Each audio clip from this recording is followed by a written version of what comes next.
Time to get productive so you can start making some money. Stop being a lazy bitch and finally start getting paid. Start accomplishing your goals, achieving your dreams. But in order to do that, you're gonna need to be more productive.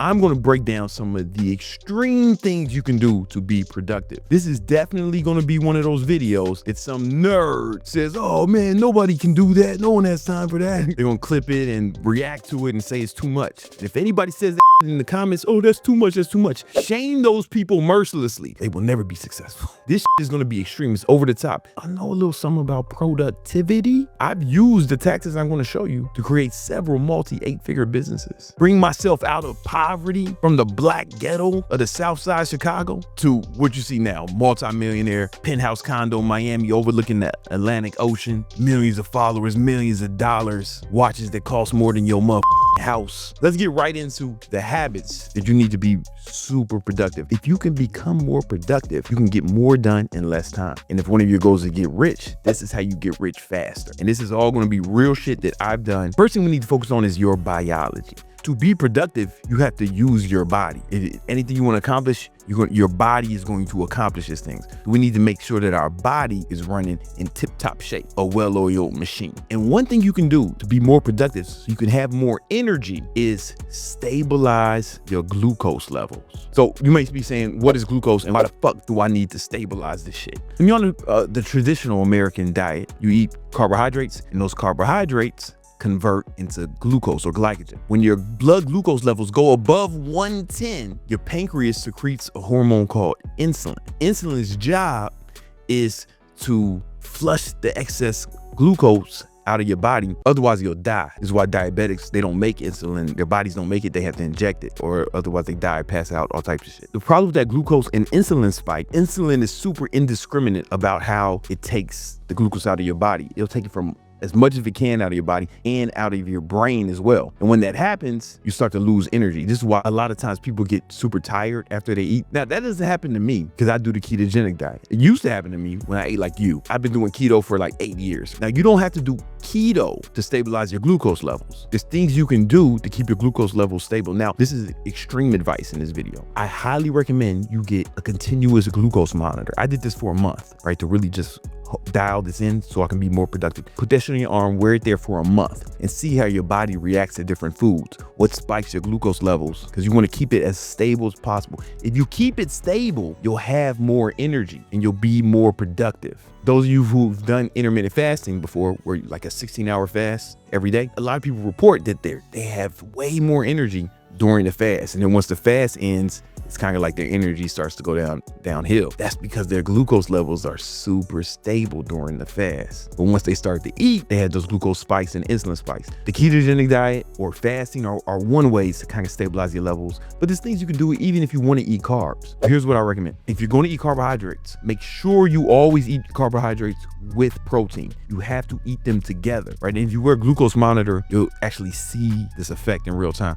If you just eat carbohydrates, especially simple carbohydrates, you'll see a sharp glucose spike. Eat it with protein, your glucose levels stay more stable, and then you'll have more energy to accomplish your goals. Another thing you can do is go for 10-15 minute walk after you eat. This allows your body to use up that extra glucose fast after you eat. Another thing you can do is eat more like green vegetables. And especially if you start with green vegetables, fibrous vegetables like salad, broccoli. If you eat that before you eat the carbohydrates and your other foods, then what happens is the fiber will minimize the glucose spike. These are a few things you can do to stabilize your glucose levels. If you do that, I promise you'll have so much more energy. I used to do intermittent fast. I did it for like 5 years in a row, and I was so much more productive during the fast. And as soon as I started eating, I'm done with work. I had to get all my work done before 3 o'clock when I broke my fast, because I knew it was kind of downhill from there. Then I went keto, and it was like, oh, I had that feeling all day because my glucose levels were stable. You don't have to do intermittent fasting. You don't have to do keto. You can if you want. Follow that advice to keep your glucose levels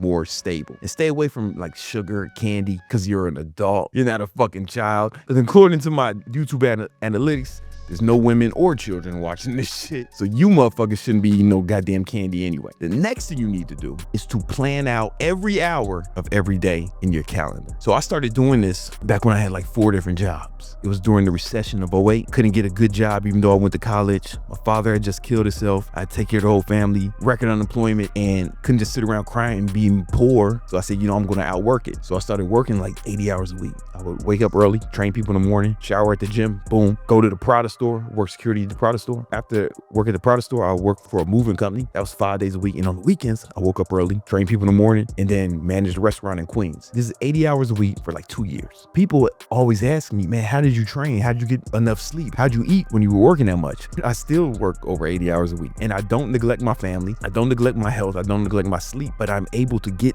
all this shit done because I plan out every hour of every day in my calendar. If you get one thing from this video, let it be this. Here's my calendar now. Even right now, I'm planning out every hour of every day, because once you start to do this, you are able to weaponize time. You're able to weaponize time, and you get way more done every day. Do this for 1 week. Plan out every hour of every day in your calendar. If you do this, a few things that happen. One, you'll get way more done than you did maybe in the whole month before that. People have no idea how much time they're wasting until they plan out every hour of every day in their calendar. They're shocked at how much time they're wasting and how much more they get done. The next thing that will happen is most of your bad habits will go away without you even trying. If you plan out every hour of every day and you're trying to get rid of some bad habits, and you're not going to put bad habits in your calendar, or you're not going to put getting high and gooning in your calendar, I'd advise against that. You'll get so much more done, and all the things you're trying to stop doing, you won't do it as much. There's no time for the bullshit if you plan out every hour of every day. I'm telling you, it won't even take discipline. Next thing we're going to talk about, we're going to bring it back to biology, is there's a few supplements you can take that'll increase your productivity exponentially. One of them, my favorite supplement, is caffeine. I take about 1,000 milligrams of caffeine per day. Now, you don't want to start with that, right? You want to work your way up there. You know, I've been abusing caffeine since I was like 16 years old, since the 90s, the motherfucking Clinton administration. I was listening to DMX's first album, man, and I would eat like 400 milligrams of caffeine, you know? It's very difficult to overdose on caffeine. The lethal dose of caffeine is 10,000 milligrams. Caffeine is a proven performance enhancing. Caffeine improves performance so much. If you take too much caffeine in the Olympics, you get disqualified. That's how you know it works. When they want to restrict how much you take. You and me, we ain't in the real Olympics. We in the money-making Olympics. Ain't no referees. We can take as much as we want. It is a fucking cheat code. There's tons of studies that show that caffeine improves cognitive abilities. So now you move better, you got more energy, and thinking faster, thinking better. It's a fantastic supplement. The next supplement that I recommend to increase productivity is nicotine. This is going to be a controversial one. Before you start talking shit about me recommending nicotine for productivity, there's tons of studies showing that nicotine is a nootropic, meaning it improves cognitive abilities. Nicotine itself is not really bad. It's smoking is bad. Inhaling smoke into your lungs that kills people, not the drug nicotine. It dramatically improves cognitive ability. You know, I was afraid to say this shit publicly. I knew it because I read the studies. My favorite white science man, Andrew Huberman, did a whole episode about the benefits of nicotine. You know, sometimes people don't believe what I say until a white man says it. So it dramatically improves cognitive abilities. And there's a few different ways you can ingest it. The safest way is nicotine patch. I'm wearing a nicotine patch right now. If you've only seen me on the internet, you probably never seen me without a nicotine patch on. There's been times I've had multiple patches on when I really need to lock in. Another white man that y'all believe all the time is Alex Hormozy. He's really Persian. He says it's almost like Adderall. You're gonna have nicotine gum, nicotine mints, I think they make. Do your own research. Caffeine and nicotine. Let's take it a step further. This is a supplement that I recommend a lot for fat loss, but it also helps with productivity. Ephedra. I learned about this in high school. I would take these fat burning pills before class and I would be fucking locked in, zoned in class. This is how I got the 3.8 GPA. Take these fat burning pills. It was this shit called Rip Fuel. It had ephedra in it. Ephedra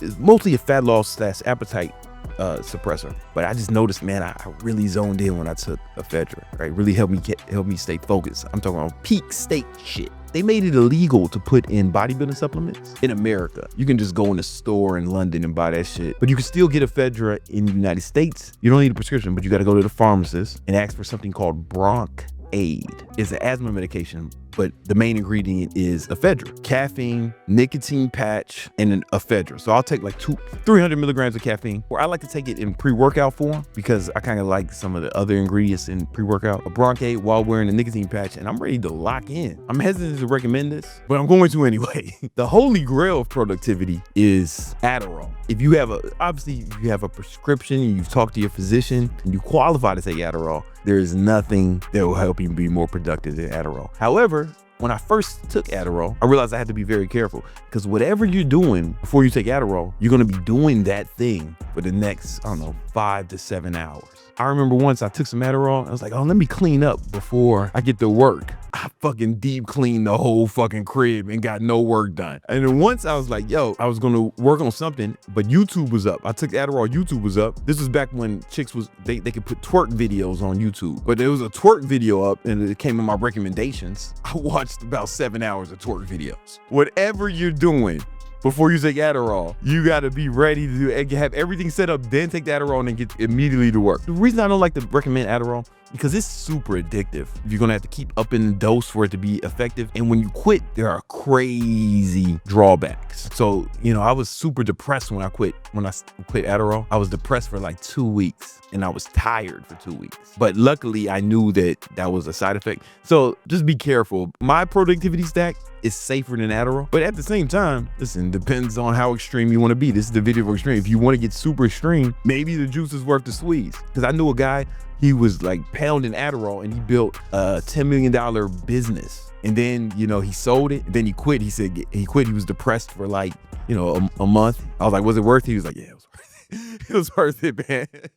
The next thing you need to do to be more productive, plan out all your goals and have deadlines for every step. And then you put every step in your calendar. I have a tool that will help you with do that. It's called the Victory Vision Planner. The link is in the description. So when you go to Victory Vision Planner, there's one is called the Ambition Planner, right? And I'll open this, boom. And this is dummy data in here. What you do is you put your goals here and then you put out every step it takes to accomplish this goal. And then you put a deadline on every step.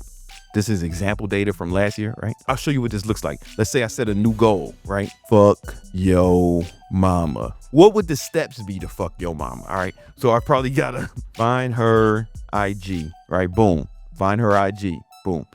Then I probably have to slide in that hoe's DM. Boom. Then I have to set up date with hoe. Now, there ain't a whole lot of steps to fucking this bitch, right? You know what I'm saying? Then I have to go on date with that hoe and then smash. Now, here's the thing. Now we got deadlines for every step. So we remember I said we got to have deadlines in steps. So what we do is we click in the goal, boom, that is not started, right? When we have this, well, this is something we probably need to do this by tomorrow. Slide in the DM, probably do that tomorrow as well. When we gonna set up the date, you need to do this for all your goals. Like when you're gonna set up the date, probably talk to her on IG for a little bit, set up the date. Let's call it Tuesday. Let's call it Thursday, man. Set up the date on Thursday. Go on that date with the hoe. Take it out on Saturday night, man. Show her a good time. And then we're gonna fuck this bitch that same night, obviously. And this is how you just set up your goals. You gotta have a deadline for every step. The cool thing about the Victory Vision Planner is we can, let's say, find our IG. Let's say this is in progress, right? Boom. We can go to the progress tab that I made for you, and you can see all your goals, like all your goals. Right, this is the Lambo goal, this is the 10K a month goal. This is, you can see what's not started, what's in progress, and what's done. Once you accomplish this, you can either move it over here like this, or you can do it right here. Just boom, in progress. You can also, what's really cool about this, because a lot of your goals are going to take longer than this. You can say this month, here's what happens this month, what you need to do this month. This is where it gets dope. You take each one this month, or we can go to this week, right? Cool, this stuff we got to do this week. And all your goals are going to come up here. All the steps for all your goals are going to be here. And what you do is you put in your calendar when you're going to do it, not when it's due. That's the problem. When people set goals and try to plan it out, they only have due dates. And due dates are great. You also need to put in when you're going to do it. Put that in your calendar. You have to estimate how much time each one of these goals is going to take. For example, I'm supposed to slide in her DM tomorrow. All right, so now I go to my calendar. Let me copy this. Copy. I go on my dummy calendar, right? Okay, when I'm gonna do this shit? All right, man. I guess I would see when I had time because I'd have all my other goals in here. I'm like, okay, around noon, I can slide in her DM. Boom. How long is that gonna take? I don't know. Let's give myself 30 minutes. Oh, also you can click into the goal and you can put your notes in here, things that have to do with the step of your goal. And let's say I'm supposed to go on date with her. So when am I gonna go on a date with her? I'm supposed to do it on June 14th, right? So I would look at my calendar, see when I had time. This is dummy data. I ain't gonna make this shit my whole night. Put it right here.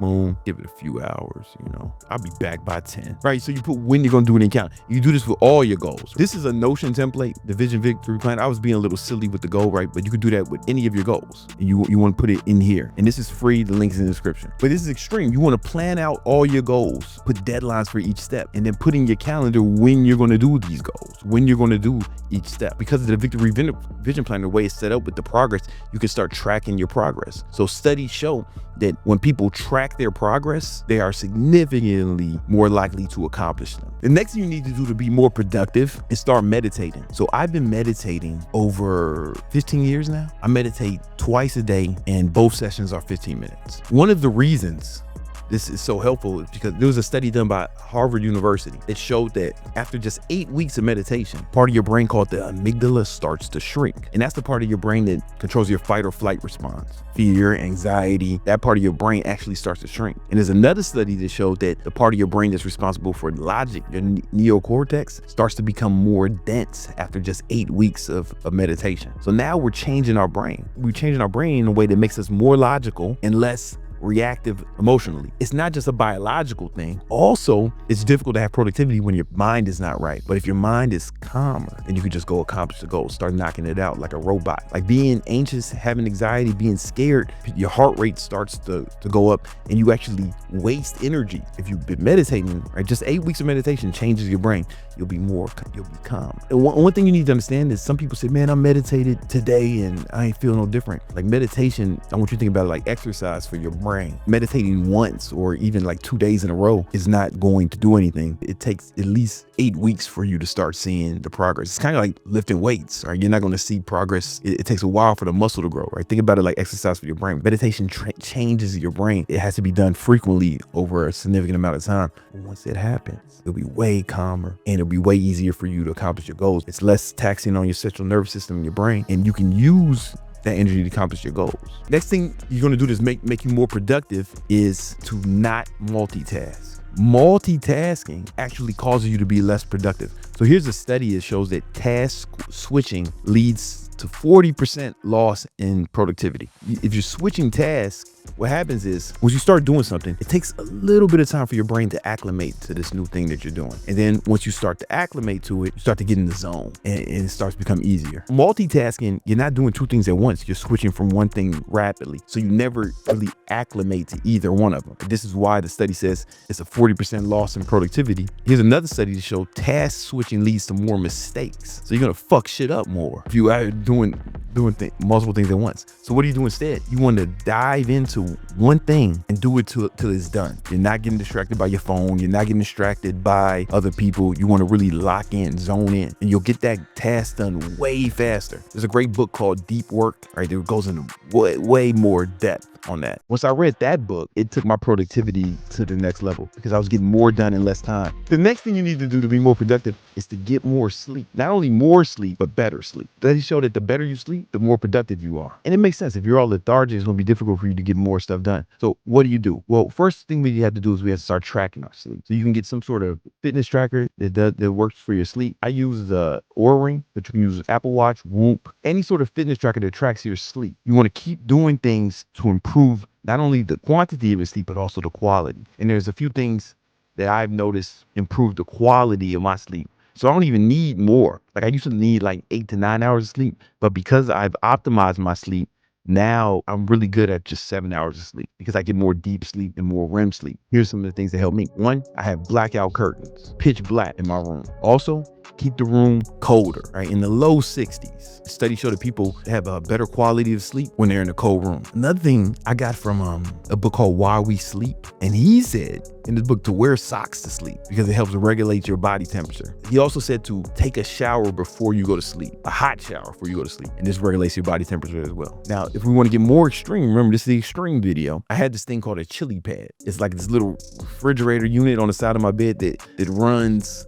cold water through this mattress pad that's on top of my mattress, and it feels just like, you know, when you flip your pillow over, you know, the cool side of the pillow. Imagine your whole body feeling like that all night. And once I got that, my sleep performance skyrocketed. And I noticed that when I leave home and I have to sleep somewhere else, I get less deep sleep and less REM sleep. These are the things that really help me get way more done in way less time. Make sure you download that Victory Vision Planner. The link is free. I use this productivity tips to build my online fitness business to multiple 7 figures. Now I teach other people how to do it. If you want to learn how to grow your online fitness business, I got a free ebook called The 10 Commandments of Online Training. It will really break down everything you need to be an online trainer. Go ahead and click the link in the description and check it out. It's free. All right.